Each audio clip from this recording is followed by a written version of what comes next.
Questione profughi. Il prefetto di Venezia Domenico Cuttaia convoca in serata 3 sindaci. I primi cittadini di San Donà di Piave, Andrea Cerezer, la sindaca di Portogruaro, Maria Teresa Senatore, e il primo cittadino di Dolo, Alberto Polo. 2 di questi comuni, San Donà e Portogruaro, sono tra i comuni che non hanno fino ad oggi accolto migranti come previsto dalle quote, come lo stesso prefetto peraltro ha evidenziato nella missiva inviata a tutti i primi cittadini.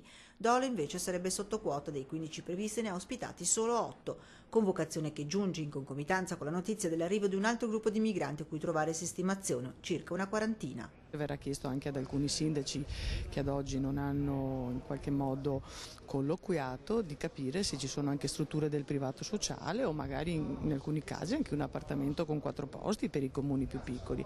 Non voglio vederci una guerra tra comuni. Sopralluogo intanto stamane della prefettura alla caserma Tombolan Fava di San Donà di Piave. La struttura demaniale non sarebbe però risultata idonea ad ospitare migranti neanche come il modello dei moduli abitativi come ad Eraclea. Manca una linea fognaria e l'acqua potabile, troppo oneroso al momento la sua sistemazione. Dall'Anci Veneto arriva invece un messaggio di pragmatismo: l'emergenza c'è e va comunque affrontata.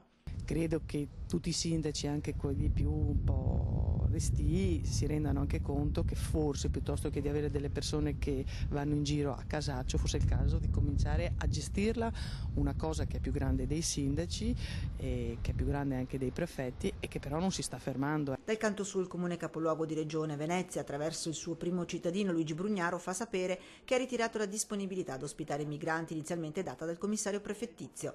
Venezia, che peraltro secondo un'indagine della Fondazione Moressa ha visto crescere in 5 anni la presenza straniera fino al 42,6%, la città con la maggior presenza di immigrati in Veneto. Comuni chiamati a rispondere all'emergenza, ma Lancia ancora una volta stigmatizza la necessità di muoversi su un altro fronte. Noi ribadiamo comunque che semplifichino e correggano a monte il problema delle procedure e dei tempi assolutamente inaccettabili per il riconoscimento dello status di rifugiato politico. Una presenza straniera, quella in Veneto, secondo i dati diffusi dalla Fondazione Moressa, che è di circa 500.000 cittadini stranieri, il 10,4% della popolazione complessiva, dato che ne fa una componente significativa sia dal punto di vista demografico ma anche sociale ed economico. Nonostante la crisi di questi 5 anni, infine, la popolazione straniera ha avuto una crescita media del 21,9%.